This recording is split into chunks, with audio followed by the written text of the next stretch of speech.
Bueno, yo soy profesor de la Escuela Técnica Superior de Arquitectura de Madrid, soy historiador, con lo cual lo que hago es estudiar básicamente desde el punto de vista histórico la arquitectura moderna y en concreto un aspecto que me interesa especialmente de la arquitectura moderna y que es menos estudiado es el momento en el que esta arquitectura tan reciente se convierte en patrimonio histórico, lo cual hace que evidentemente cambie de condición y pueda ser vista y tratada de otra manera. Todavía es un fenómeno relativamente reciente el incluir este tipo de edificios dentro de las listas de protección del patrimonio y también todo el debate que se ha generado en torno a cómo restaurar o mantener o conservar estos edificios pues sigue completamente de actualidad. Los historiadores tenemos una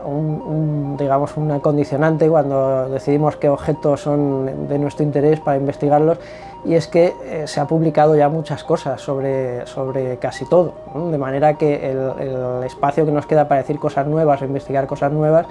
es reducido, y yo desde el principio he pensado en buscar ese tipo de espacios, ese tipo de enfoques que no eran muy habituales, de manera que me ha interesado mucho, por ejemplo, trabajar la crítica arquitectónica desde el punto de vista del cine y las artes visuales. Es otra manera de ver la arquitectura desde fuera de la profesión, con una mirada y una interpretación que no está hecha por arquitectos, ¿no? También me ha interesado mucho contemplar la arquitectura del movimiento moderno, sobre la que tanto se ha escrito, pero desde el punto de vista de patrimonio, de su condición de patrimonio, lo cual hace que cambie completamente en muchos aspectos, ¿no? Y, por ejemplo, también uno de mis objetos recientes de interés es la arquitectura moderna, que no es la arquitectura ortodoxa que aparece en los manuales y que todos conocemos bien, sino la arquitectura que en su momento fue muy importante, pero que al final no ha pasado a los compendios históricos con la misma igualdad que la otra. Todo el patrimonio en general se conserva a pesar de que su uso y su naturaleza ha cambiado muchísimo, ¿no? Desde el monasterio del Escorial, que ya no es un monasterio, ya no es la residencia real, ni el núcleo del gobierno, hasta la arquitectura moderna cuando cambia de uso, de manera que es la sociedad la que debe decidir si le interesa conservar estos edificios y por qué.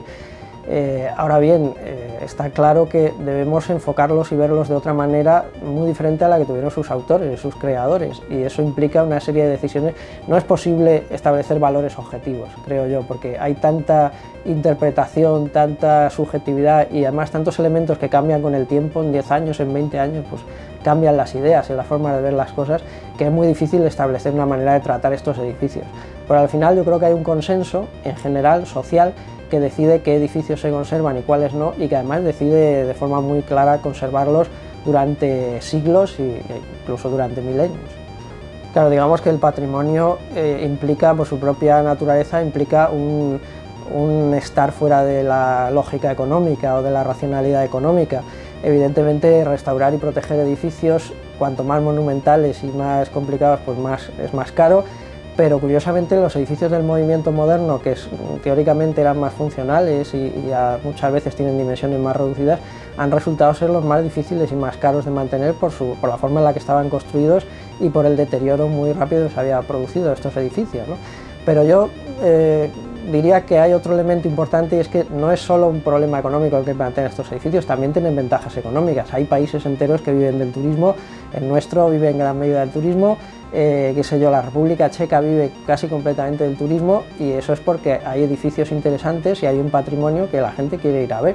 Y yo creo que ahora se está incorporando en la arquitectura moderna ese patrimonio. Hay mucho turismo para ver los edificios de Le Corbusier, o los edificios expresionistas, o los edificios Art Deco en Nueva York, ¿no? De manera que al final esto implica también una ganancia económica, pero no es fácil de racionalizar, no se puede plantear en términos de inversión directa.